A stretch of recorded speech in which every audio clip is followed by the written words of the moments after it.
berikan kita nikmat kesehatan, kesempatan bisa bertatap muka pada malam hari ini. Salawat seiring salam semoga tetap tercurahkan kepada baginda agung Nabi kita, Nabi besar, Nabi Muhammad Sallallahu Alaihi Wasallam. Selamat malam teman-teman PPI 2020-2019 dan selamat malam kepada Cak Basra selaku pemateri kita yang telah hadir di tengah-tengah kita pada malam hari ini. Selamat malam. Pada malam hari ini kita akan mengadakan seminar online yaitu seminar kepenulisan. Seminar penulisan makalah yang akan diisi oleh pemateri kita yaitu Cak Basra selaku senior kita ya. Selaku senior kita yang cukup terkenal di kalangan prodi PPI sebagai senior yang baik dan berprestasi ya. Yaitu pada malam ini kita mengadakan acara seminar kepenulisan karena kenapa kita mengadakan penulisan, yaitu kalau mahasiswa itu kita buatnya ini seminar santai aja ya kayaknya, nggak terlalu formal-formal Mas. Penulisan itu kan dunia mahasiswa itu nggak jauh dari dunia literasi, itu dunia membaca dan menulis. Dan itu pun pasti ada tekniknya. Maka dari itu kami memfasilitasi teman-teman 2020, 2019 yang kurang paham akan materi-materi tentang menulis makalah, tentang membaca buku atau dan yang lainnya. Nanti akan disampaikan oleh pemateri kita, akan dijelaskan oleh pemateri kita itu Mas Basra. Saya mungkin sudah kenal semua ya sama saya. Saya akan langsung saja memperkenalkan pemateri kita pada malam hari ini, yaitu Mas Basra. Mas Basra ini senior kita dari alumni PPI. Kalau namanya itu bukan PPI dulu ya, Filsafat Politik Islam, alumni 2013. Beliau sekarang sedang melanjutkan studinya di Universitas UNER. Di Universitas UNER mengambil jurusan ilmu politik ya Mas ya? Ya benar. Beliau mengambil jurusan ilmu politik. Beliau juga seorang aktivis gitu, aktivis aktif dulu di Usuluddin itu. Pernah sempat menjadi ketua Dema juga beliau. Ya nama beliau harumlah di Fakultas Usuluddin pada 2013 ya. Langsung saja saya sebagai moderator akan memandu acara kita pada malam hari ini. Pada malam hari ini yaitu acara pertama yaitu pembukaan, yang akan kita buka dengan bacaan suratul Fatihah. Yang kedua yaitu langsung penyampaian materi, tidak berlama-lama, langsung kepada Cak Basra nanti yang akan disampaikan oleh Cak Basra. Yang pertama yaitu kita masuk ke acara pertama, pembukaan yaitu kita pembacaan suratul Fatihah, kita mengambil semoga acara ini bisa berkah gitu. Ila khadratin Nabi Mustafa Muhammad sallallahu alaihi wasallam wa dzurriyyati kiramil Fatihah. Bismillahirrahmanirrahim.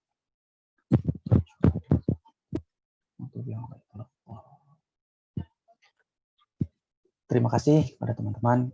Acara yang kedua yaitu langsung kita masuk kepada acara seminar kepenulisan makalah yang akan disampaikan oleh Cak Basra, atau Cak Basra ini nama lengkapnya ini ya teman-teman, Basuki Rahmat ya Mas ya.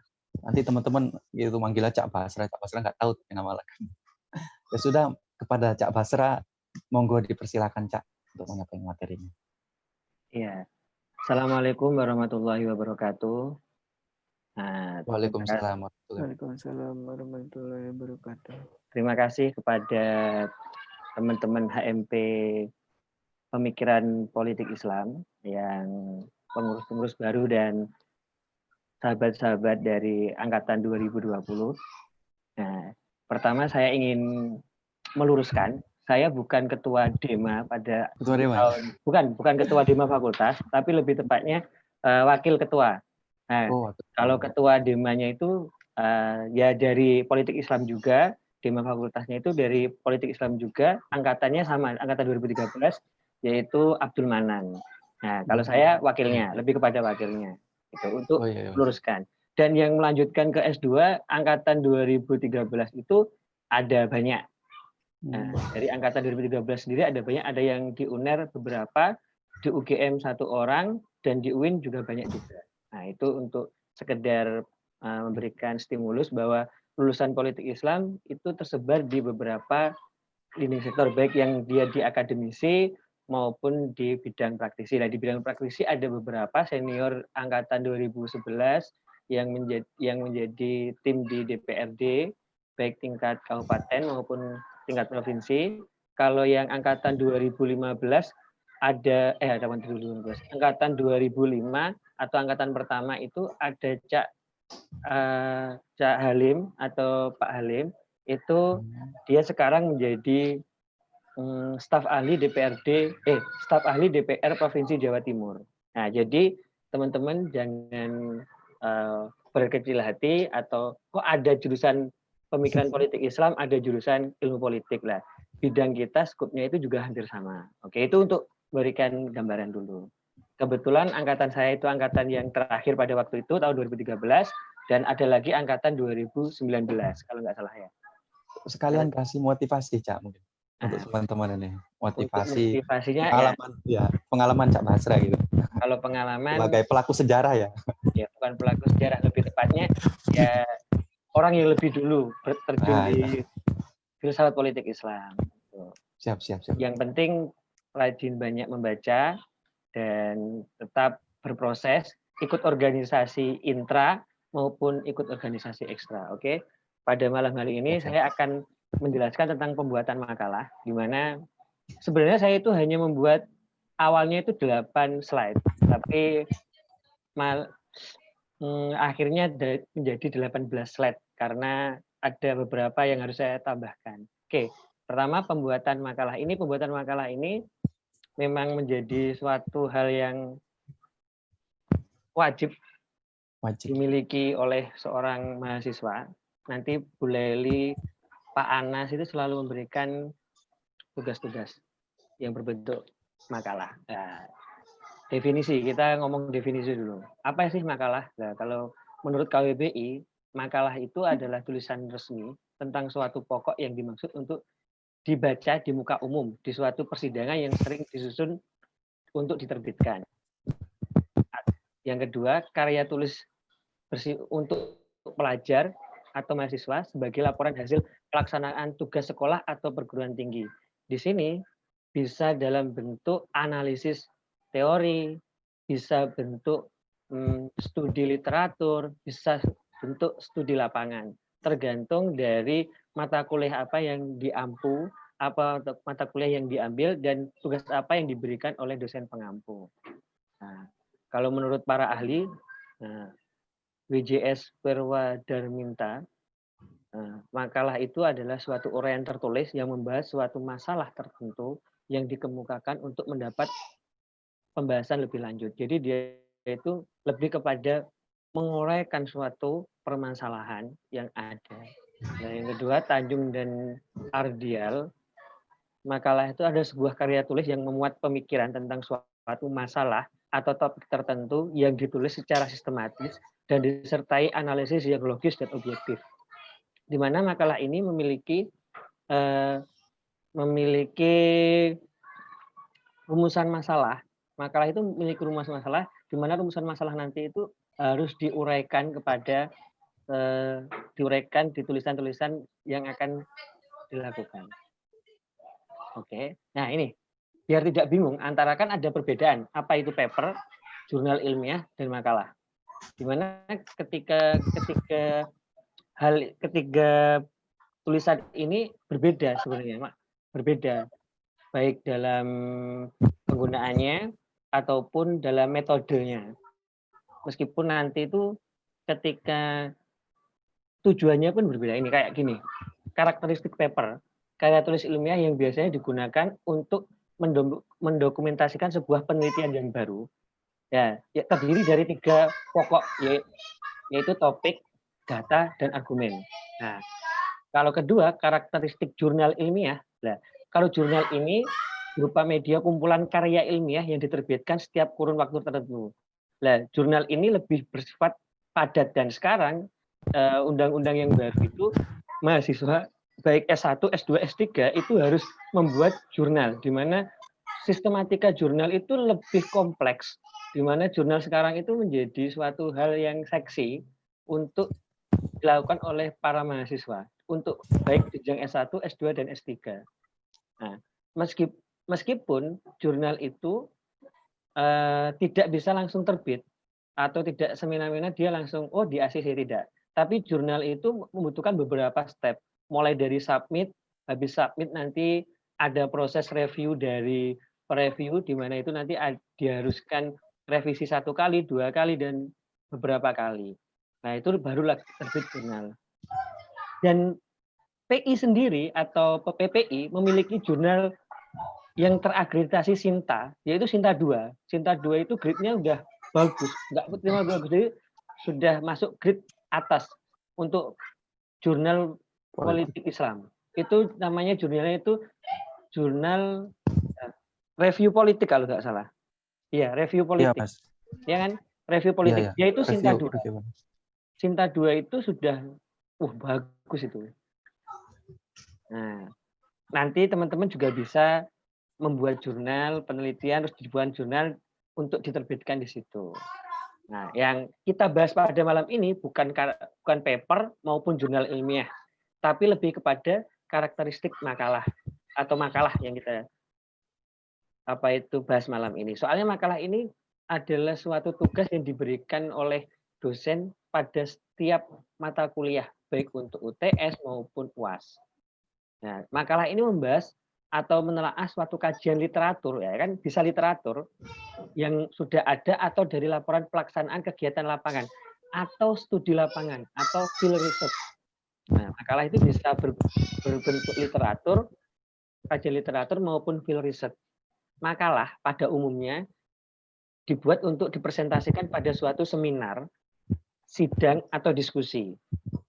Nah, nanti pasti sama Bu Leli suruh membuat, Pak Bu Leli atau dosen lainnya, Pak Slamet dan lain sebagainya, itu pasti disuruh buat makalah, habis itu membuat PPT, habis itu langsung dipresentasikan di depan teman-temannya. Itu nomor B ini sebagai representasi seperti itu. Yang ketiga, bagian pokok yang harus ada pada makalah itu ada 3 bagian pokok penting dalam makalah itu. Pertama itu pendahuluan, kedua isi atau pembahasan, itu paling penting, dan terakhir kesimpulan. Nah, ini aja untuk sekelas makalah itu, ini 3 hal pokok ini yang harus dimiliki dalam suatu kajian makalah. Nah, ini jenis kajian makalah, ada deduktif, makalah yang didasarkan pada kajian teoritis yang relevan dengan permasalahan yang dibahas. Yang kedua ada induktif, makalah yang ditulis berdasarkan data empiris yang bersifat objektif berdasarkan apa yang diperoleh dari lapangan, namun tetap relevan dengan pembahasan. Campuran, makalah yang disusun atau ditulis berdasarkan kajian teoritis dan data empiris. Untuk ini nanti lebih menjuruk kepada penelitian, jenis penelitian kualitatif itu nanti. Tapi untuk makalah sendiri lebih kepada itu tadi. Nah, tahap pembuatan makalah itu ada, untuk membuat makalah itu 1, pemilihan topik dulu. Topik apa yang mau kalian bahas ketika kalian akan membuat masalah. Pemilihan topik ini sangat penting karena nanti untuk membreakdown literatur apa yang dibuat, kerangka berpikirnya seperti apa, teoritiknya seperti apa, kerangka konseptualnya seperti apa, isinya seperti apa, dan di breakdown sampai kepada pembahasannya nanti seperti apa, sampai kepada kesimpulan, yaitu pada ini, tahap penulisan draft. Lah, habis pemilihan topik, yang kedua itu penulisan draft. Nah, penulisan draft ini ya, yang tadi seperti itu. Mulai dari bab 1-nya bagaimana, bab 2-nya bagaimana, bab 3. Habis itu tahap revisi. Direvisi. Ketika mana sih yang perlu ada pembahasan atau bagaimana sih yang perlu ada diperbaiki. Nah, tahap terakhir, tahap penyuntingan. Nah, penyunting ini untuk apa sih bedanya revisi dan penyuntingan? Ya, kalau revisi itu lebih kepada mana saja yang perlu diperbaiki. Kalau penyuntingan lebih kepada subjek, predikat, objek, dan lebih kepada kepenulisannya. Kalau penyuntingan. Oke. susunan kerangka makalah. Ini yang perlu diperhatikan, perlu diketahui oleh mahasiswa baru. Mungkin di tingkat SMP, SMA dulu sudah mengerti tentang susunan kerangka makalah. Nah, di sini biasanya yang diminta dosen-dosen itu tidak selengkap ini kadangkala, tapi cukup biasanya langsung dari cover, daftar isi, bab 1, bab 2, bab 3, daftar pustaka. Ada yang cover, ada kata pengantarnya, ada daftar isinya, ada bab 1, bab 2, bab 3, dan daftar pustaka. Ada juga yang cover, langsung bab 1, bab 2, bab 3, daftar pustaka. Lah. Itu tergantung dari nanti dosennya itu seperti apa. Ketika tidak memberikan batasan atau tidak memberikan suatu clue, ya jadi ya lengkap seperti ini. Ada cover, ada kata pengantar, ada daftar isi, bab 1 atau pendahuluan berisi tentang latar belakang, berisi tentang rumusan masalah, berisi tentang tujuan, bab 2 itu berisi tentang pembahasan, yaitu membahas tentang rumusan masalah yang telah dirumuskan di bab 1 tadi. Bab 3 itu berisi tentang penutup, yaitu berisi tentang pertama kesimpulan, yang kedua saran, yang terakhir yaitu daftar pustaka. Oke, covernya ini. Bentuk dari cover sendiri itu seperti ini bentuknya. Yang titel atau judulnya itu fontnya itu ukurannya 14. Ukurannya itu sekitar 14, ada yang 14, ada yang 16. Tapi kebanyakan yang dipakai itu 14.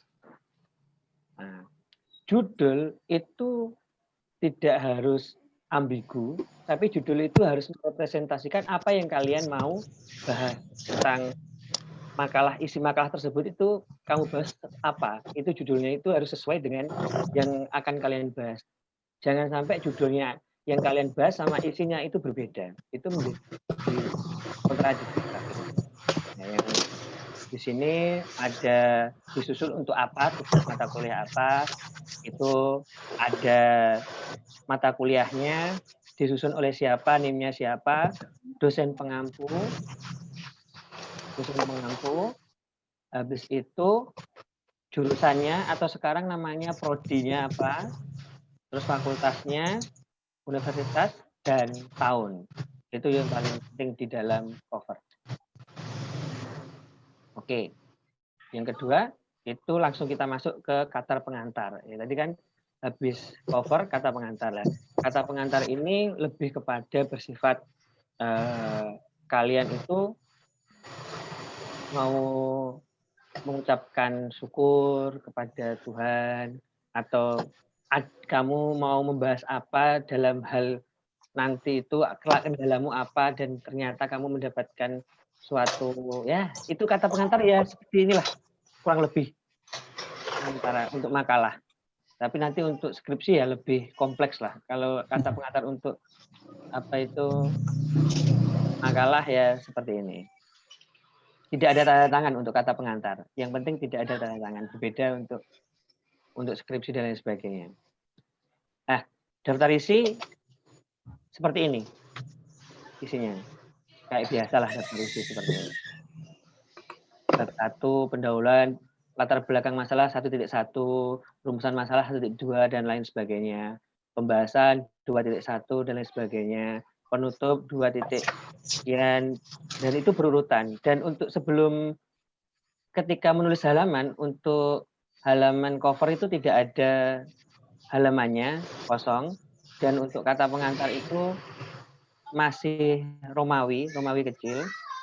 Terus untuk mulai halaman 1 itu di pendahuluan atau latar belakang masalah itu mulai halaman 1.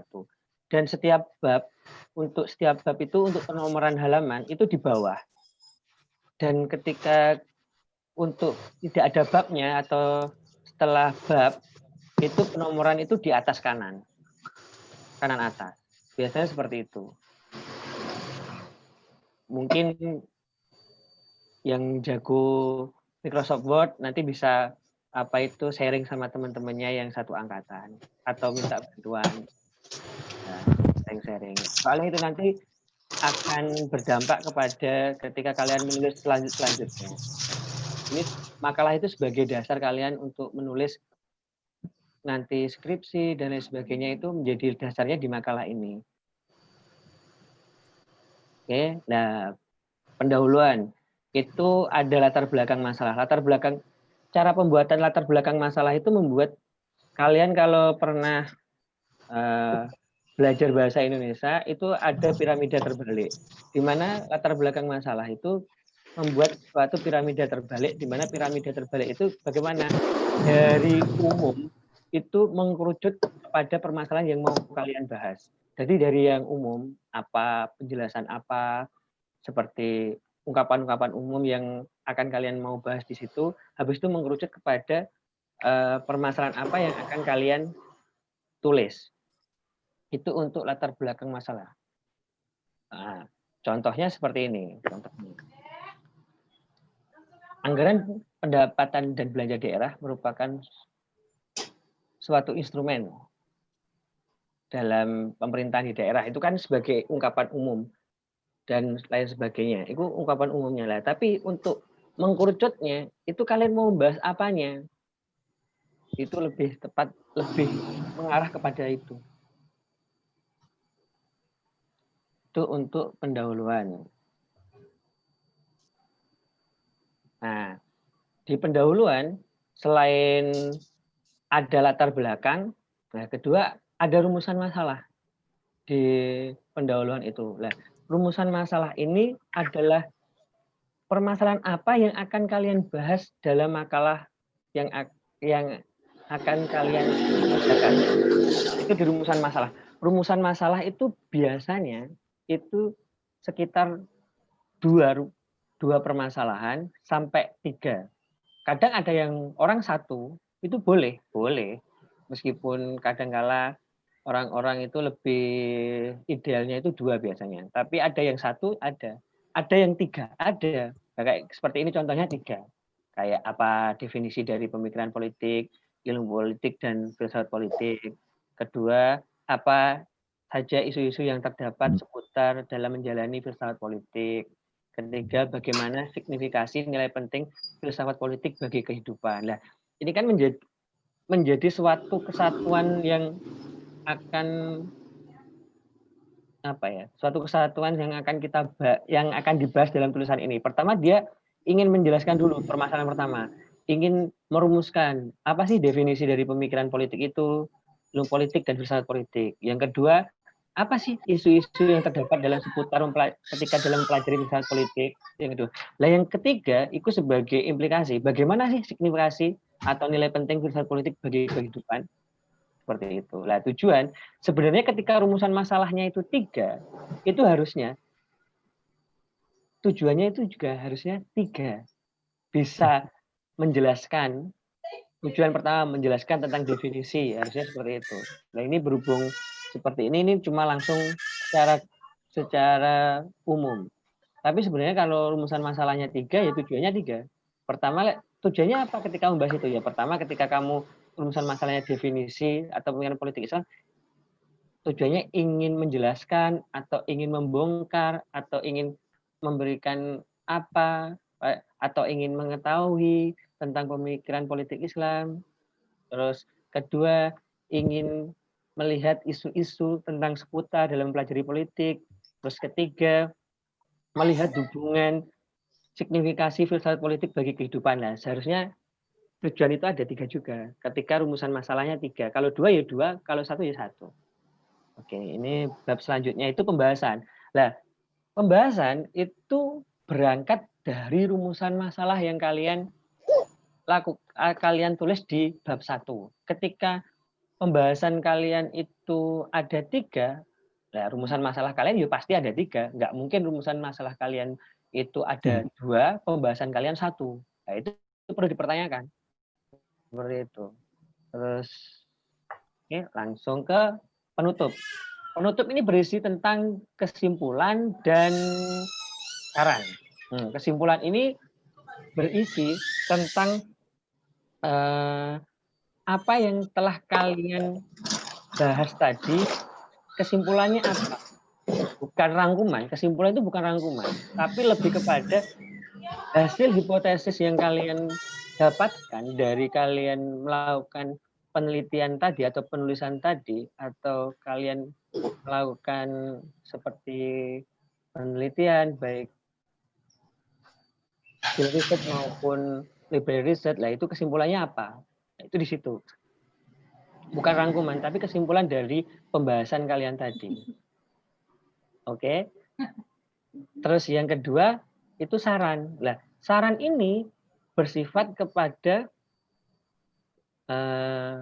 saran itu bersifat kepada ketika ada orang baca tulisan kalian atau ketika orang membaca tulisan kalian itu, sarannya itu apa? Lebih kepada saran. Oh, nanti ketika orang seumpama kalian menjelaskan tentang topik A, untuk penelitian selanjutnya, orang yang meneliti tentang A lebih disarankan untuk lebih fokus kepada bidang, menyoroti bidang ini, atau menyoroti dengan mungkin kajian ini perlu sebenarnya tidak memakai teori A, tapi lebih tepatnya memakai teori B. Lah itu saran. Kadangkala mahasiswa itu salah atau kurang tepat dalam menulis saran. Nah, saran ini ditujukan bukan untuk diri kalian atau ditujukan bukan untuk tulis apa itu yang kalian tulis, tapi ditujukan kepada pembaca atau ditujukan kepada peneliti selanjutnya. Itu seperti apa? Saran itu seperti itu.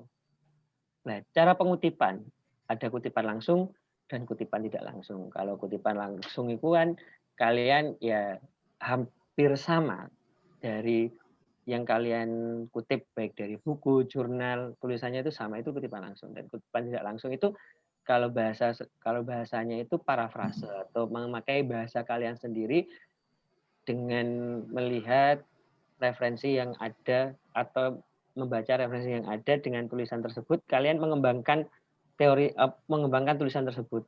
Itu kutipan tidak langsung lah. Sumber kutipan di sini kita biasanya teman-teman di filsafat politik Islam atau di filsafat politik Islam itu biasanya pakai footnote, dan ada yang beberapa yang pakai body note. Tapi disarankan pakai footnote, biasanya kebanyakan lebih footnote pada footnote. Tapi nanti saya juga bahas tentang body note. Apa itu footnote, apa itu body note.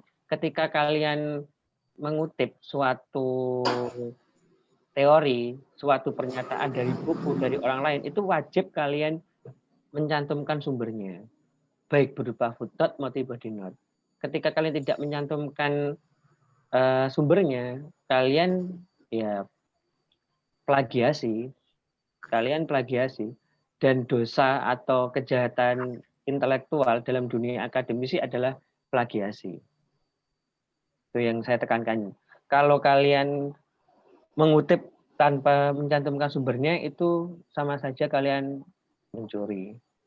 Makanya lebih tepatnya kalian harus ketika ngambil kutipan ya harus memberikan kutipannya itu dari mana, baik bentuk footnote maupun body note. Nah, ini contohnya. Penulisan footnote untuk nama penerbit, nama penulis yang kalian ambil itu tanpa gelar. Penulisannya tanpa gelar dan tidak perlu dibalik. Dan tidak perlu dibalik. Oke. Contohnya kayak ini, Ahmad Muhyiddin Zuhri. Ini penulisnya tanpa dibalik, tanpa gelar entah profesor, doktor, haji, MSI, MIP, atau MM dan lain sebagainya. Terus habis itu baru nama buku, pemikiran nih, saya Kak tulis. Nah, ini nama buku ini. Pemikiran Kiai Hasyim Asy'ari tentang Ahlussunnah wal Jamaah. Ini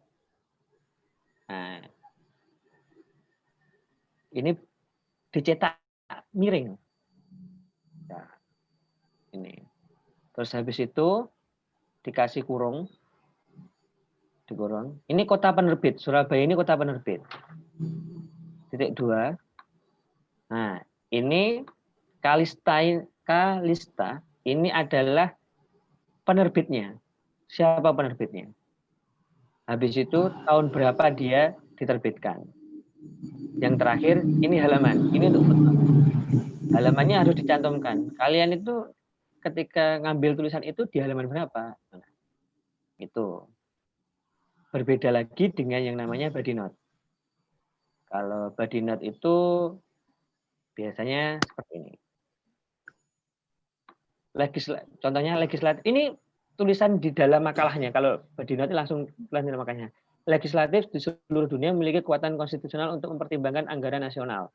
Itu dari mana kalian dapat tulisan itu? Oh, tulisan itu saya dapat dari jurnalnya Rios, Bastida, dan Benito, dan tahun berapa. Itu pakai ini. Nama penulis dan tahunnya untuk body note. Ini bedanya kalau footnote itu di bawah Microsoft, kan ada lembar Microsoft Office, dan itu nanti di bawah sendiri pakai body note. Mana ya? Ada nggak sih yang saya sebutkan body note?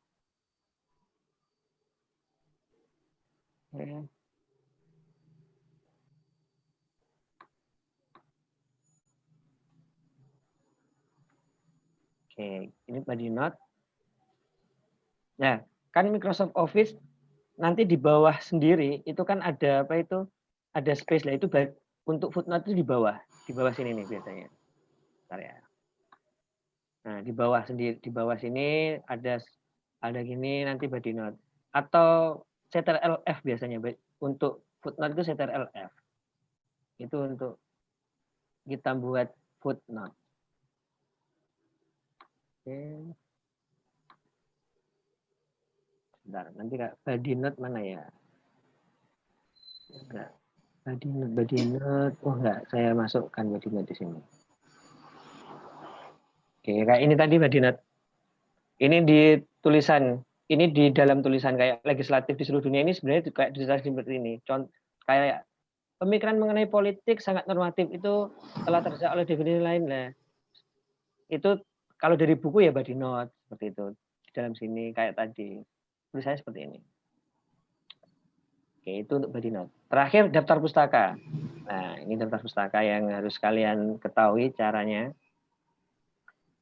Daftar pustaka dari buku, ada daftar pustaka yang dari buku, penulisannya itu berbeda.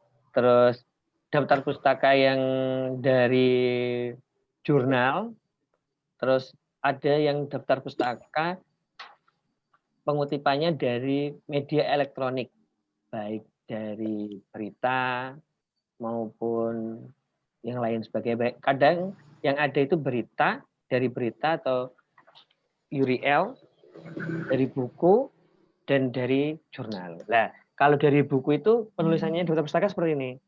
Khalid Penny ini orangnya satu, namanya cuma dibalik, harus dibalik. Namanya kan aslinya itu Penny Khalid. Dan yang nama belakang ditaruh depan, koma, baru nama depannya ditaruh belakang. Seperti itu. Jadi dibalik. Terus habis itu tahun terbit buku tersebut, habis tahun terbit titik,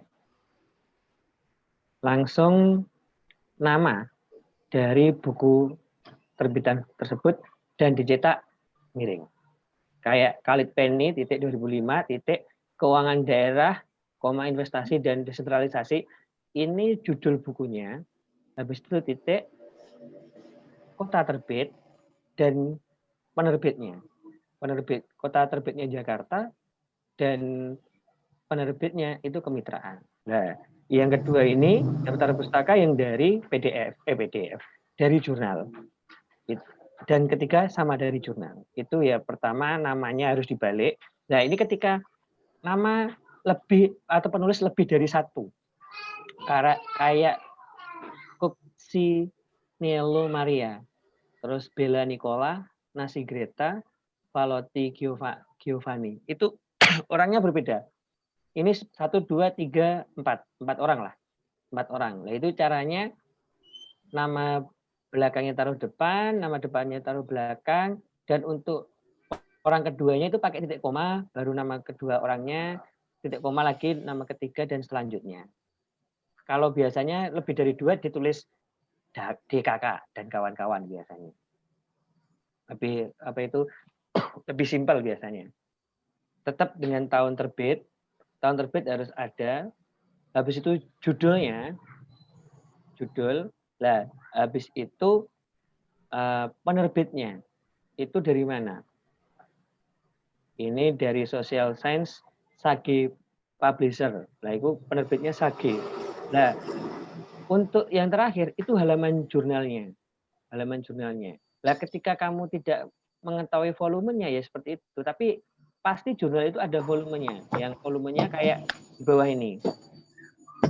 Orangnya penerbit apa itu penulisnya itu Ardi Fardiansah, ketika ditulis di daftar pustaka jadi Fardiansah Ardi titik tahun terbit titik habis itu judulnya titik aktualisasi aktual itu nama jurnalnya atau nama penerbitnya, penerbit jurnalnya. Kalau jurnalnya review politik ya review politik, habis itu volume, habis volume nomor volume dan nomornya nanti ada di setiap jurnal.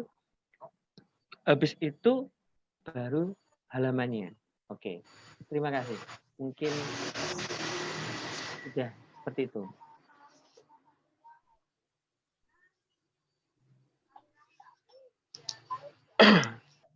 Suaranya di-mute kayak ya, suaramu. Moderator. Gak kelihatan. Sorry Mas. Oke, terima kasih kepada Cak Basra yang sudah menyampaikan materi kita pada malam hari ini. Mungkin langsung saja ya, kalau mungkin teman-teman mau bertanya tentang masalah mekanisme pembuatan makalah, tentang gimana caranya buat kata-kata yang enak misal atau gimana gitu. Pokoknya dipersilakan lah untuk teman-teman begitu. Ya silakan untuk yang mau bertanya. Kak, saya mau tanya. Ya, silakan. Siap. Kak, dari kan saya maksudnya SMK kan pernah buat kayak gitu. Tapi itu namanya itu laporan. Nah, jadi apa bedanya laporan sama makalah? Gitu.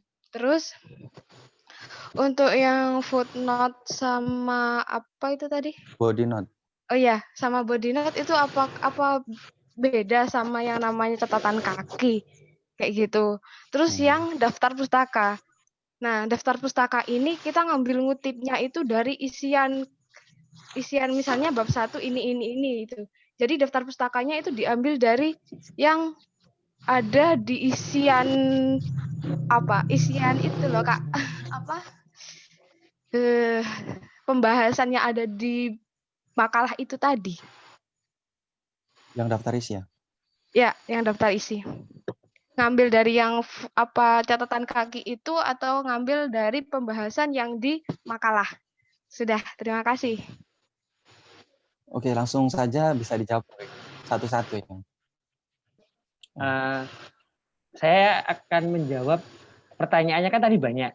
Mungkin nanti moderator kalau saya lupa pertanyaan apa tolong disampaikan. Yang saya dengar pertama tentang bedanya laporan sama makalah. Kalau laporan itu hanya bersifat laporan yang ada di lapangan atau laporan yang kalian lakukan atau hanya field research. Kalau makalah itu bersifat kajian, bisa bersifat kajian. Nah, meskipun field research atau tentang di lapangan atau penelitian di lapangan, tapi nanti tetap dikaji. Ada tetap pengajian, ada landasan teoritiknya. Kalau laporan kan hanya bersifat, oh kalian melakukan apa, ya disampaikan itu. Tapi kalian tidak membongkar, di situ ada apa sebenarnya. Seperti itu. Kalau laporan sama makalah itu beda di situ. Landasan teoritiknya. Dan ketika kalian laporan itu kan tidak harus kalian ada kutipan, tidak harus kalian ada apa itu baik footnote maupun body note yang istilahnya itu menguatkan argumen kalian. Nah kan bedanya di situ. Lebih di situ. Terus yang kedua tentang footnote dan sama body note. Nah, kalau footnote itu ya catatan kaki, namanya footnote ya catatan kaki. Enggak. Itu bahasanya. Yang permasalahannya di apanya ya kalau footnote gitu maksudnya? Itu loh Kak, kan biasanya kan kalau misal istilah baju pengantin itu istilahnya pembahasannya ini, terus nanti di akhir kalimat itu ada pasti tulisan 1 di atas, nanti di bawah itu kan tadi ada catatan kaki itu. Nah, jadi catatan kaki itu maksudnya yang di dalamnya pembahasan itu tadi kan Kak, nanti dikasih tanda 1 misalkan kayak gitu kan. Iya benar. Nah itu tanda 1, nomor 1, tanda 1, tanda 2 itu catatan kaki, betul. Yang catatan kaki seperti itu. Ya kayak yang saya jelaskan tadi, dalam artian catatan kaki itu kan kayak soalnya politik menurut Giovanni Sartori adalah bla bla bla bla bla bla. Dikasih angka 1 atau angka 2, angka 1. Nah, kamu dapat dari mana? Habis itu partai politik menurut Firmansyah adalah bla bla bla bla bla. Angka 2. Nah, itu untuk yang itu. Selanjutnya daftar pustaka. Nah, daftar pustaka ini itu yang catatan kaki itu nanti dirubah ditaruh di daftar pustaka itu tadi istilahnya. Atau gimana? Ya. Daftar pustaka itu isi dari kalian mengutip di mana saja. Maksudnya di mana saja itu yang ada di makalah kalian, baik berupa body note-nya maupun footnote-nya itu menjadi daftar pustaka kalian. Nah, cara pengutipan footnote itu ada beberapa cara. Yang tadi kan itu yang langsung seperti itu lah. Ketika kalian mengutip dengan orang yang sama, bukunya sama, halamannya berbeda dengan nomor 1 dan nomor 2-nya, maksudnya masih urutan yang sama, itu cukup edit dengan halamannya. Kalau berbeda berbeda orang lagi, dalam arti nomor 1 itu tulisannya si A, nomor kedua tulisannya si B, nomor ketiga tulisannya si A lagi, itu nggak bisa edit, harus ditulis lengkap lagi. Maksudnya apa tadi? Gini. Seumpama kalian ngomong teori politik menurut Giovanni Sartori, itu dalam satu buku, bukunya si A, kalian kutip. Habis itu di beberapa paragraf yang lain dan belum ada footnote lagi, itu kalian mengutip tentang teori politik menurutnya Firmansyah, tapi dalam buku yang sama itu menggunakan ibid. Tapi kalian ada kutipan dari buku yang lain, di sela-sela itu tidak bisa ibid, tapi harus ditulis lengkap. Terus ada lagi, yaitu nanti ya seperti itu modelnya. Paham atau enggak ya? Iya. Kalau nggak paham ngomong aja, Mbak. Nggak apa-apa, biar dijelaskan lagi. Itu loh Kak, apa sih maksudnya? Gimana?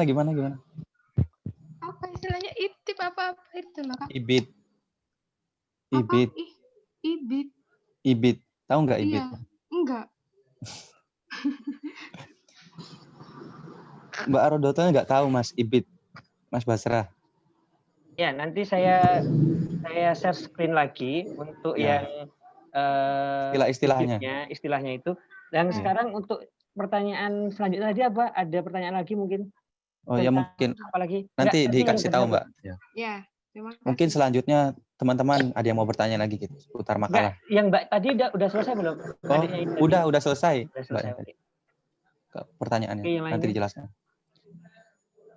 Yang lainnya yang mau bertanya. Ayo Mas Taufik. Mau bertanya. Volume di daftar pustaka tadi itu maksudnya gimana itu, Pak?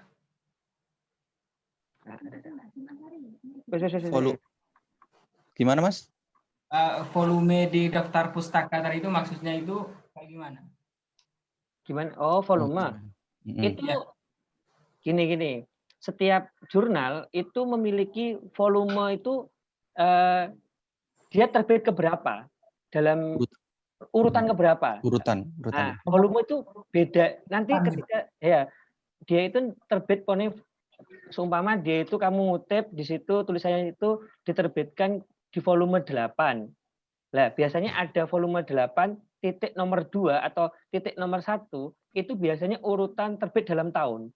Biasanya ini ke-8 1. Oh, jadi ini tahun sekian. Nanti dia itu terbitan ke-8 pada tahun 2015 pertama, pada bulan pertama gitu.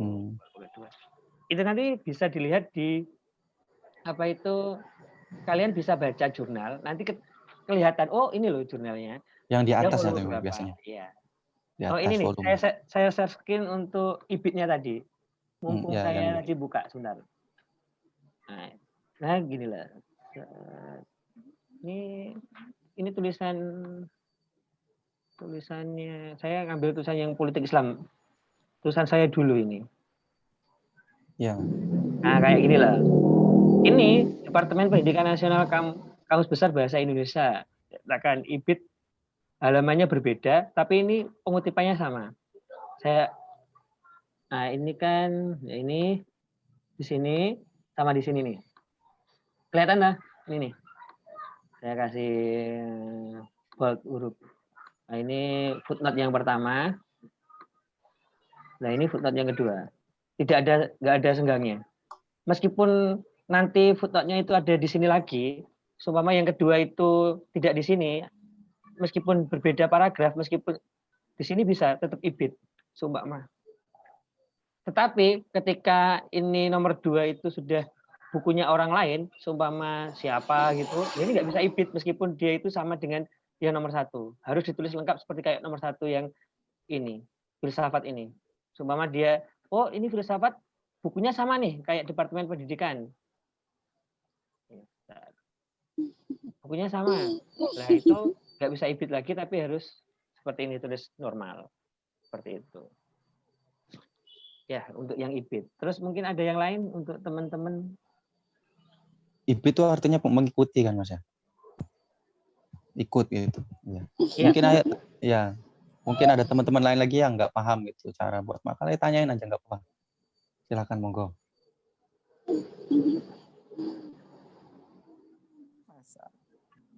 Ayo ada lagi yang mau bertanya?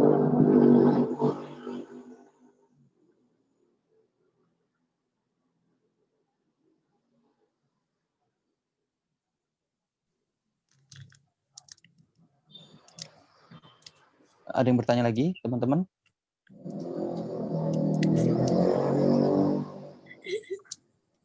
Oh mungkin dari saya Mas, dari saya sendiri Mas ini Mas, pertanyaan Mas. Mas Basra? Iya. Silakan. Ya.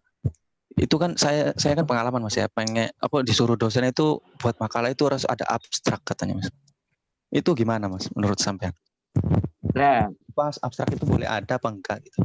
Ya sebenarnya Kayak itu abstrak kan biasanya kan buat ini ya, buat jurnal Mas. ya itu abstrak. Memang kadangkala dosen itu menginginkan abstrak. Tujuannya abstrak itu memang benar. Kalian ketika disuruh buat abstrak juga. Abstrak itu kan dia bagaimana ya? Isi yang kalian bahas itu kalian jadikan abstrak sekitar 250 karakter kalau nggak salah kan? Ada keyword-keywordnya. Jadi ketika kalian orang mau baca tulisan kalian tidak harus membaca keseluruhan, tapi ketika hanya membaca abstrak, oh mengerti. Inti dari tulisan kalian itu mau kemana? Tertarik atau tidak? Ketika penggambaran gitu Mas ya? Ya penggambaran tentang isi itu. Ketika kalian tertarik, ketika orang tertarik membaca tulisan kalian, itu akan mendalami lebih jauh. Ketika nggak lihat abstraknya aja nggak tertarik dan keyword-keywordnya tidak sesuai, ya tidak. Abstrak ini memang penting untuk kepenulisan. Tapi bukan keharusan Mas ya? Ya, kalau ngomong keharusan atau tidak, itu gimana? Itu abstrak biasanya digunakan di jurnal. Tapi ketika kalian di makalah dikasih abstrak itu lebih bagus. Karena lebih bagus loh ya. Tidak harus kasih abstrak tapi lebih bagus. Karena menggambarkan keseluruhan dari apa yang mau kalian bahas. Seperti itu. Terus ada pertanyaan lagi Mas. Itu tadi dari siapa nih? Dari chat. Dari Mbak Imelia. Iya, katanya itu sebelum ke pertanyaan selanjutnya, saya mau menunjukkan tentang jurnal. Jurnal. Sebentar. Nah, ini yang tadi. Ini jurnal ini. Jurnal yang ditulis dari Mbak Anissa. Nah, yang kalian tanyakan kan ini tadi. Nah, ya kan? Jom Visip volume 4 nomor 1 Februari 2017. Ini penerbitnya. Jom Visip volumenya 4 nomor 1. Dengan judul Pengawasan Pelaksanaan Anggaran oleh Dewan Perwakilan Rakyat Daerah Kabupaten Rokahulu tahun 2014 oleh Anissa. Jurusan ini, nah abstrak di sini, nah inilah. Kalian ketika baca abstrak ini kebetulan hanya bahasa Inggris. Biasanya ada bahasa Inggris, bahasa Indonesianya. Kalian akan mengetahui apa yang dia mau bahas, ya kan? Dia pakai metodologi apa, terus dia rumusan masalahnya apa, itu biasanya ada di sini. Kayak ini DPRD tingkat lokal di daerah. Ya. Baca. Oke, ini bisa dibaca. Penelitian ini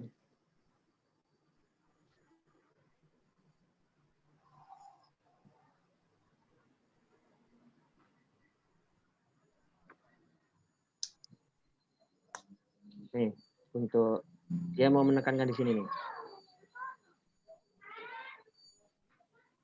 Bagaimana dia mengidentifikasi implementasi anggaran di Dewan Perwakilan Daerah Rokan-Hulu tahun 2014. Nah, dia menggunakan, nah ini tipe data yang digunakan dalam studi ini adalah ada data utama dan data kedua dengan nih. Narasumbernya ada 8 orang, informannya kan. Ya, apalagi analisnya dia pakai kualitatif deskriptif. Nah, analisisnya dia pakai kualitatif deskriptif. Ya kan jelas dia akhirnya. Dia mau membahas tentang apa, terus dia itu menggunakan analisis datanya, tipe analisis datanya menggunakan apa, data utamanya dia pakai apa, data pendukungnya dia pakai apa, informannya berapa, ya kan? Tekniknya itu pakai purposive sampling, ya kan? Terus apa itu narasumbernya sudah dipilih sama dia, ternyata analisis datanya dia pakai kualitatif deskriptif, kan sudah jelas. Nah, ini loh sudah jelas. Nah, kalian ketika mau tertarik dengan ini, ya baca. Ketika nggak tertarik, kalian nggak akan baca. Oh, ini tidak sesuai dengan yang saya inginkan, seumpama. Karena apa itu dia penggunaan analisisnya tidak sama. Dia pakai kualitatif, saya inginnya pakai kuantitatif. Ya, jadi nggak dipakai. Kan kalian nggak perlu baca keseluruhan, tapi ketika baca ini kalian sudah tahu isinya. Nah, keywordnya di sini ada tentang anggaran, tentang representatif. Oh, ternyata tulisan saya atau makalah saya tidak berhubungan tentang anggaran, berhubungan tentang berhubungan tentang seperti elektoral. Oh, bukan di sini nih ternyata nggak ada elektoralnya. Jadi saya harus cari yang lain tentang yang elektoral. Tapi ketika ngambil yang anggaran, ya ini cocok. Ketika saya ngomong tentang anggaran di daerah, anggaran tentang DPRD, anggaran wali kota, oh tetap ada nih hubungannya seperti itu. Jadi abstrak itu menggambarkan isi dari tulisan yang kalian tulis itu, mulai dari teknik analisis data, permasalahan apa yang mau kalian angkat, terus kalian pakai informannya pakai apa modelnya, ataukah pakai purposive atau pakai model snowball dan lain sebagainya. Itulah sebenarnya dari abstrak. Mungkin itu. Yang lainnya mungkin. Mas. Ada ini Mas masuk dari chat nih Mas. Katanya ukuran font sama tepi kanan, tepi kiri bawah itu ada patokannya nggak Mas? Maksudnya harus ada ya tuntunannya harus segini gitu. Ada sih. Setiap kampus itu ada. Setiap kampus Berbeda ada, itu, Mas. ada yang 3 334. ya 334 ya nggak salah. Mhm. 334 itu Mbak Emilia. Jadi rata kiri rata atas biasa seperti biasa. Terus ada lagi ini loh dari teman PPI 19 katanya. Dari Mas Angga ini. Judul itu harus kalimat panjang atau singkat tapi inti cerita. Saya berpengalaman katanya pernah di komen dosen judul itu harus panjang. Kalau judul harus panjang atau harus pendek, judul itu harus representatif dari yang mau kalian bahas. Tidak, Menggambarkan. ya menggambarkan.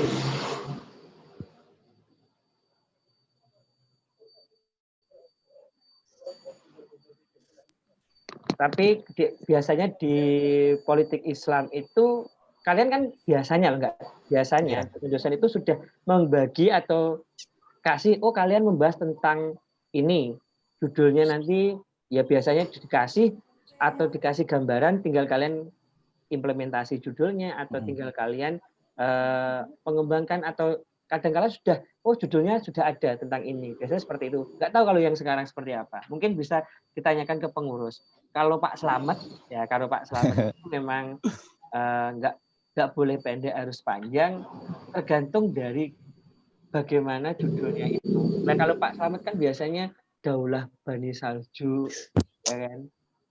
Sejarah Lah itu memang tergantung Pak Slametnya itunya. Apa itu tugas mata kuliahnya? Biasanya Pak Slamet itu bisa berbentuk makalah, atau biasanya tugasnya itu berbentuk jurnal kalau Pak Slamet. Nggak tahu kalau yang sekarang. Jurnal Mas biasanya. Ya jurnal kan Pak Slamet. Memang kalau Pak Slamet itu jurnal. Kalau jurnal ya harus ada abstraknya, jelas. Biasanya ya harus berbobot kalau jurnal. Iya, abstrak itu, makanya abstrak tadi kan ditanyakan sama Irfan itu tadi.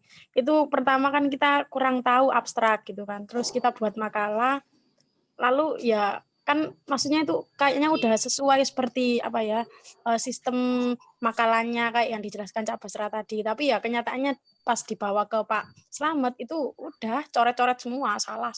Iya, kalau makalah sama apa itu jurnal itu nggak sama.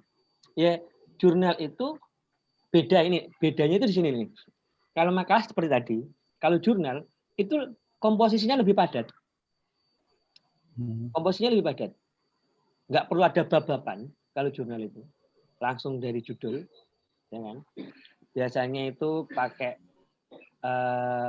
abstrak, harus pakai abstrak, bukan biasanya tapi harus pakai abstrak. Itu bahasa Indonesia sama bahasa Inggris biasanya.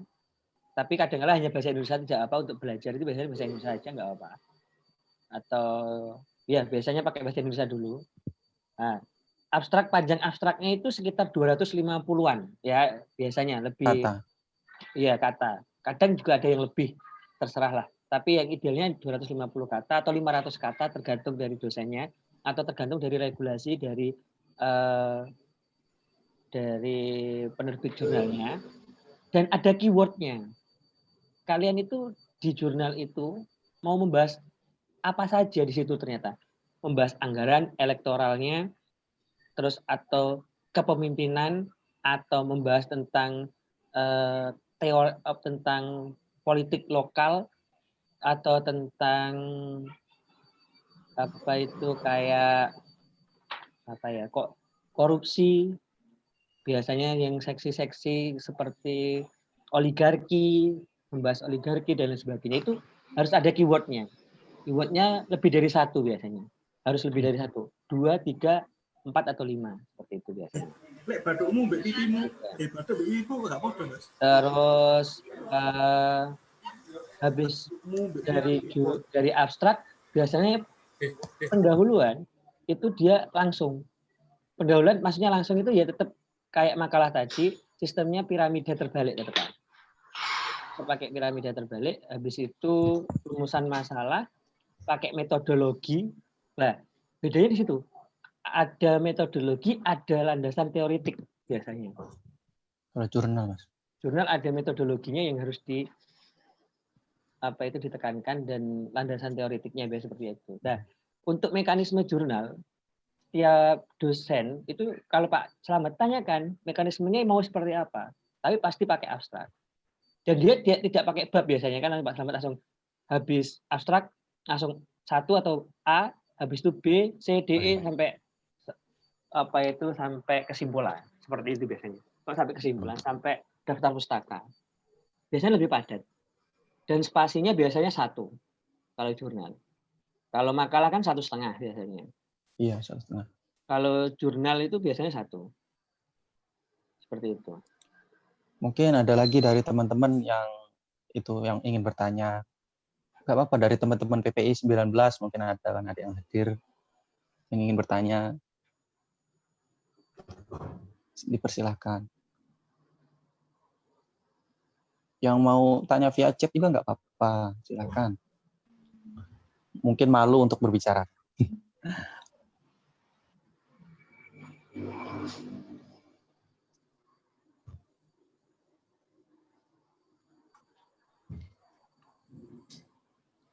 Ada lagi teman-teman? Mungkin nggak apa-apa pertanyaan-pertanyaan yang tentang bagaimana Mas bisa masuk UNER gitu. Assalamualaikum Mas. Nah, ini dari siapa nih? Mas Iqlil ya? Ya Mas, mau nanya Mas. Kan Ya, silakan. pas waktu MA dulu saya disuruh buat paper. Paper itu semacam kayak makalah lah, tapi penelitian gitu. Itu disuruh translate ke bahasa Inggris semua katanya. Tapi tidak boleh menggunakan Google Translate. Itu pakai apa ya? Yang lebih Mas, tepat loh translate-nya itu. Kalau pakai Google Translate itu katanya ya, grammarnya rusak. Ya, yang paling tepat ya harus pakai grammar. Paling tepat translate-nya harus pakai grammar. Kalau pakai aplikasi kurang paham aku aplikasi. Iya, kalau pakai aplikasi katanya Mas, amburadul gitu. Satu amburadul. Iya, satu amburadul, kedua grammarnya tidak tepat, ketiga ya kata-katanya memang sebenarnya kalau menurut kita sudah tepat tapi nggak tepat. Ada pemilihan bahasa yang tidak tepat karena bahasa ilmiah untuk bahasa Inggris dan bahasa Inggris untuk biasa kan nggak sama bahasa ilmiah. Kalian coba baca atau coba kalian baca jurnal-jurnal yang berbahasa Inggris. Kalian nanti pasti akan gimana ya istilahnya, kalian akan tahu seperti apa bahasa Inggris untuk karya ilmiah. Nah, soalnya kalau pakai langsung Google Translate ya harus nyala karta lampau pakai have been atau pakai was, ya nggak pakai was, nggak pakai have been. Dan itu pun berbeda makna akhirnya ketika dibaca sama orang luar. Itu akan bermasalah. Makanya paling tepat untuk kalian menerjemahkan bahasa Indonesia ke bahasa Inggris ya itu ya pakai grammar. Ya TOEFL kalian ya harus itu kan ada intensif di kampus ya dilaksanakan sebaik mungkin atau belajar di lembaga lain mungkin. Ya, terima kasih Mas Iqlil, sudah terjawab. Mungkin ada teman-teman PPI lagi yang ingin bertanya, nggak apa-apa, silakan kita santai ngobrol. Oh iya, tadi ada yang bertanya dari Mas Mirza. Katanya Mas Basra pernah buat jurnal nggak Mas katanya? Saya, ya. Pernah buat jurnal pernah. Kalau terbitnya masih on proses. Soalnya untuk lulus S2 itu wajib jurnalnya terbit di lembaga penerbit jurnal. Kalau kebetulan di kampus saya itu harus SINTA, standar nasional, minimal standar nasional. Seperti itu. Ya, ini masih review dan masih revisi. Makanya itu. Kalau nulis jurnal nulis. Kalau pas waktu kuliah ya kita nulis. Tapi untuk yang diterbitkan belum diterbitkan, masih di ranah review. Kebanyakan di ranah review, beberapa tulisan di ranah review. Doakanlah semoga terbit tulisan saya juga. Amin. Soalnya buat sidang tesis wajib pakai jurnal. Kayaknya S1 juga harus pakai jurnal lah, kalau nggak salah. Tapi ya coba ditanyakan untuk regulasi ya, berbeda-beda soalnya. Karena nulis jurnal itu ya waktunya review itu yang agak lama. Kalau jurnal di review politik kan dipegang sama Pak Anas Farudin. Ya, Pak Anas. Iya, Pak Anas.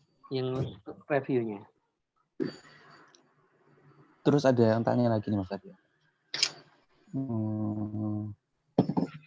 Kak, makalah apakah perlu pakai lampiran? Ya? Makalah apakah perlu pakai lampiran? Kalau lampiran itu istilahnya untuk mendukung kalian, ya kasih, tidak apa-apa. Makalah itu untuk lampiran, untuk mendukung. Kayak ketika kalian field research, makalah buat field research, ada dokumentasi foto atau dan lain sebagainya, itu bisa kalian. Apakah perlu pakai? Ya tergantung tadi. Ketika kalian tentang teoritik, tentang studi literatur, ya kalian mau kasih lampiran apa? Masa masih kasih foto bukunya kan ya enggak kan? Seperti itu. Kecuali kalian mereview buku itu berbeda. Seperti itu. Oke. Terus ada lagi yang nanya katanya Mas, Cak Basra punya platform nulis di online nggak? Platform Cak Basra punya platform? Enggak. Saya Ya. saya enggak terlalu. Saya itu bukan kebetulan kalau saya itu bukan orang akademisi yang nulis di kayak Kompasiana atau nulis di Detik, nulis di bukan. Saya lebih kan kalau nanti ini kan semester berapa sih? 1 sama 3? Iya, 1 sama 3 nih.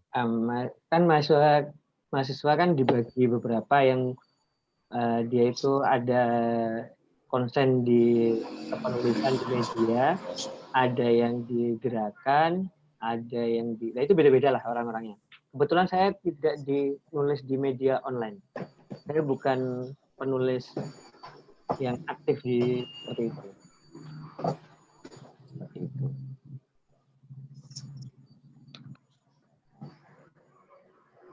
Mungkin ada pertanyaan atau ramah tamah adik-adiknya yang baru, ya selamat datang. Yang semester 3 ya harus mengayomi adiknya. Mungkin seperti itulah. Ya. Angkatan baru berapa sih sekarang? Angkatan baru, Mas. 20-an. 30-an, Mas. Oh, turun dari 31. 31. Yang satu hilang tanpa kabar. 30. Jadi sama kayak angkatan 2019 ya, 30-an ya. Iya. Ya, sekarang hilang 2. Hilang 2 tayo. Nikah, Mas. Ya, nikah. Nikah ya, proses dari manusia. Nanya, Mas. Ya. Cara mencari referensi yang efektif gimana, Mas? Yang sesuai dengan pembahasan. Mencari referensi yang efektif sesuai dengan pembahasan.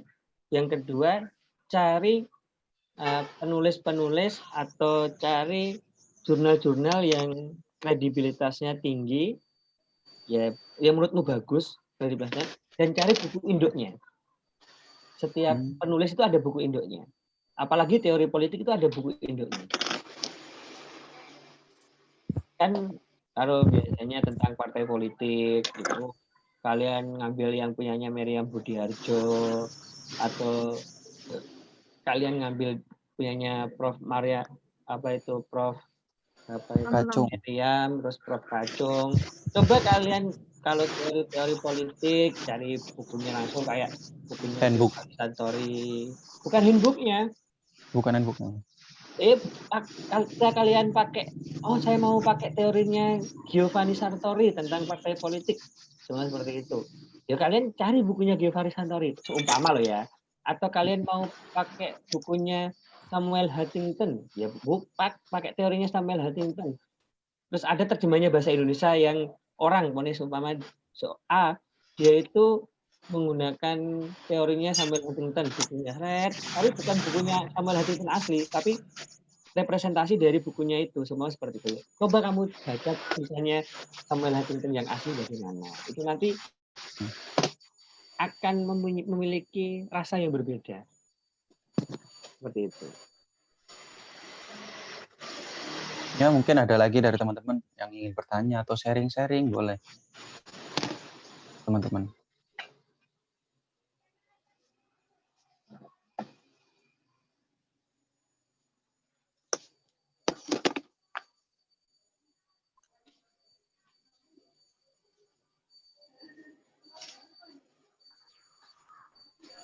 Ada lagi teman-teman?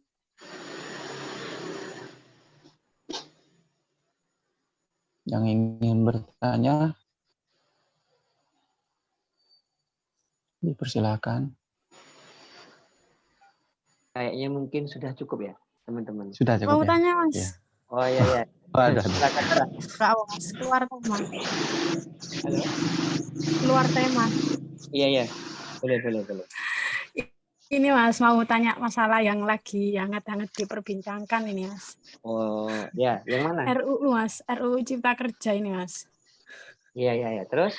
Enggak gini, apa namanya, kan mungkin gini, pro kontra. Menurut Mas Basra sendiri, gini kan sebagai politik Islam di UINSA, terus sekarang di UNER sendiri menanggapi pro kontra demo ini bagaimana, Mas? Kan apalagi sekarang udah maksudnya menimbulkan masa yang banyak, anak STM itu ikut semua gitu kan. Sedangkan dulu kita sedikit cerita ini, Mas, dulu kita masih maba, maksudnya angkatan 2019 itu masih RUU apa ya sing pertama itu Bapak?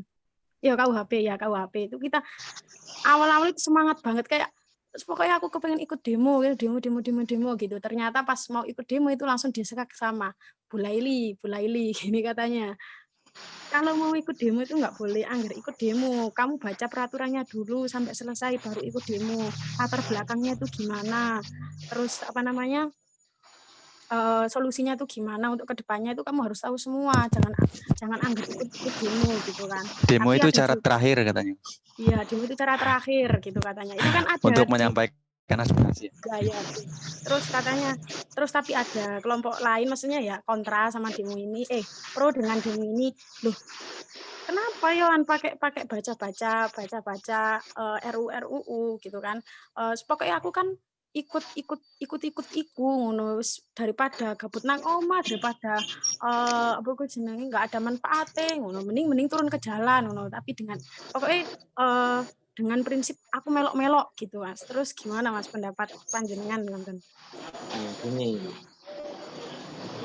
Fungsi dari seorang mahasiswa itu ada agent of change, agent of control. Agen perubahan dan agen mengontrol. Intinya seperti ini. Yang dikatakan Bu Leli itu benar. Karena satu, Bu Leli itu juga mantan aktivis. Dia mantan aktivis kampus, meskipun masih enggak? Orang apa? Masih enggak maksudnya? Masih, meskipun beliau kan perempuan, tapi dia emang aktivis kampus. Bu Leli itu emang pas waktu mahasiswa emang aktivis kampus. Ya, hebat. Manjat kabar katanya. Manjat pagar itu. Kalau Bu Leli memang idealis, orangnya idealis. Nah, makanya ketika menjadi mahasiswa itu yang harus dipahami tentang advokasi. Nah, yang ini yang harus dipahami oleh teman-teman mahasiswa tentang advokasi. Di mana advokasi ini tidak hanya bersifat demonstrasi. Demonstrasi itu memang tahap akhir. Sebelum demonstrasi itu ada yang namanya pertama mengkaji permasalahan. Habis mengkaji permasalahan, mentabulasi masalah. Habis mentabulasi masalah, itu nanti kamu akan dihadapkan dengan solusi-solusi apa yang harus dikerjakan. Habis ada solusinya, kalian akan menyampaikan berbentuk mediasi dengan pihak terkait. Mediasi ini dilakukan bukan satu kali, bisa 1 kali sampai 3 kali. Ketika ini mentok atau stuck, atau tidak ada perubahan, atau tidak ada apa-apa, itu baru demonstrasi. Nah, itu mekanismenya di situ. Itu yang terus nanti demonstrasi pun tidak kalian berangkat langsung, tidak. Demonstrasi itu ada mekanismenya, ada regulasinya yang harus kalian ikuti. Pertama, mengkaji masalah dulu sebelum kalian berangkat. Kedua, isu apa yang mau diangkat. Ketiga, ketika aksi nanti apa saja yang harus diangkat, seperti itu. Dan nanti di sana mau ngapain, itu banyak. Kalau mau aksi demo itu ada yang namanya manajemen aksi. Nah, itu manajemen aksi itu sekolahnya 3 hari kayaknya, manajemen aksi. Ada sekolahnya sendiri. Ya, ikut organisasi lah. Organisasi ekstra ya, itu Mas biasanya. Kalau organisasi ikut organisasi lah kalau manajemen aksi. Kalian harus manajemen aksi itu ada ilmunya, bukan gara-gara gabut, gara-gara bukan. Kalian terpelajar katanya. Saya kan cuma bilang ya, kalian kaum terpelajar katanya. Itu makanya kalian ya ketika mau aksi atau mau apapun itu dikaji dulu permasalahannya, terus seperti apa. Kalau undang-undang cipta karya sekarang itu pro dan kontra memang wajar ada, dan masyarakat kecewa wajar ada, dan mau ngapain sekarang? Ketika demo tuntutannya apa, goalnya seperti apa lah, itu silakan kalian pelajari dan kalian apakah ini sudah tepat atau jangan-jangan seharusnya kita melangkah kepada tuntutan kepada presiden untuk mengeluarkan perpu.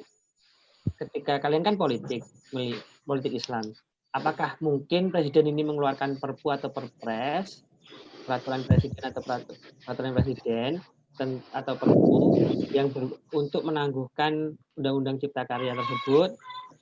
Undang-undang cipta karya awalnya itu yang mengusulkan pemerintah dari kalangan eksekutif, seperti itu, atau planningnya harusnya kita menuju ke MK untuk penangguhan atau pembatalan undang-undang tersebut, atau seperti apa? Nah, itu yang kalian harus kaji dulu. Oh, seharusnya ini undang-undang cipta karya, oke, mau demo kayak mau kalian nuntut ke MK langsung kalian judicial review kayak itu silahkan seperti apa. Nah, kalau politik kan dia melihat dari sisi yang ini ada apa nih undang-undang ini disahkan atau ada apa sih ini bisa buat penelitian, kalian buat yuk kesempatan kalian untuk penelitian juga.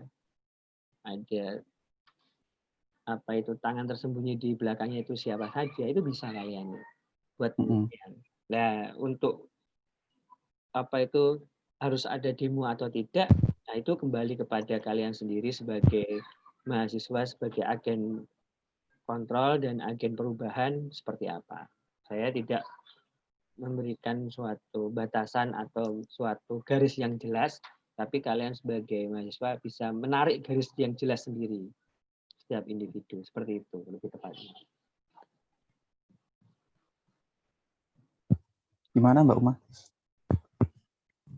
Oke, ya, Cak Basra, terima kasih.